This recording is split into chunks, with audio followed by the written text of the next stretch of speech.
Hello again, FA Nation. Justin Fensterman here, and it's Fantasy Football Stock Watch time. Let's talk trendy players trending up and others trending down when it comes to their fantasy football production potential. Let's hit that marketplace. First, for a few players trending up, let's start with Justin Fields. After starting off the season not even throwing 20 passes in each of the Bears' first 3 weeks, he's hit the mark in every game since and has thrown touchdown passes in 4 straight contests and has completed over 70% of his passes in 2 of those games. He just threw 2 touchdowns against Dallas, a challenging team, and upcoming on his schedule are teams like the Dolphins, Lions, and Falcons, easier secondaries.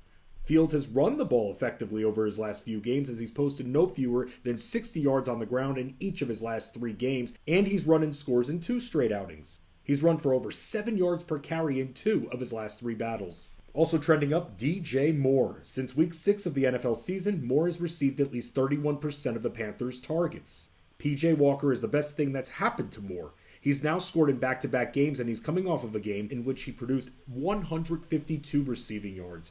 Did he take advantage of Falcons corner A.J. Terrell being absent from this game? Yes. He's received double-digit targets, though, for the second straight week as well, and with Christian McCaffrey gone, Moore should be fed more in the air. Cincinnati will be a bit of a challenge, but then he gets a rematch with Atlanta and Baltimore after. Also trending up, Evan Engram. It's hard to trust many at the tight end position, but Engram is developing into a trustworthy option as he just hit the end zone for the first time this season in Week 8. His snap percentage has gone up over the last 3 games and owns a 16% team target share. He also has a 71% catch rate. He's posted at least 55 receiving yards in 3 of his last 4 games and was targeted no fewer than 6 times in any game. Engram has a favorable schedule upcoming against teams weak against tight ends like the Raiders and Chiefs, and even the Ravens and Lions after their Week 11 bye. While Zay Jones sits with a higher team target percentage for the season, Engram has out-targeted Jones in 3 of their last 4 games. Now for a few players trending down, let's start with Derek Carr. Carr hasn't had the best year, and the most amount of points he's posted in a week is 23, and he hasn't hit the 20-point mark in production in 3 of his last 4 battles. The Raiders just got shut out by the Saints, the latter having injuries in their secondary. Coach McDaniels took Carr out of the game and replaced him with Jarrett Stidham. Carr has yet to have a game in which he's thrown 3 touchdown passes, and he's thrown just 1 touchdown combined in his last 2 battles since the Raiders' bye. He's completing fewer than 63% of his passes for the first time since 2017. Even with Darren Waller hurt, the Raiders still have enough depth to support Carr, including Devontae Adams. What's wrong with this guy? Running back trending down, Darrell Henderson. It hasn't been easy for the Rams to defend their title, but their run game is a mess between the drama with Cam Akers, the hard matchups LA has had against good run defenses, and both Malcolm Brown and Ronnie Rivers received more carries than Henderson against the 49ers, who are very strong against the run.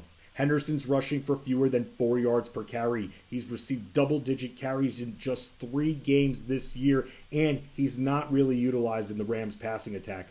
LA is clearly looking at other options as reports are surfacing that Akers could potentially be back with the team if he isn't traded. Brown and Rivers have been utilized, and Kyren Williams will be back in the mix soon, and that could cause some more competition for carries in the Rams' backfield.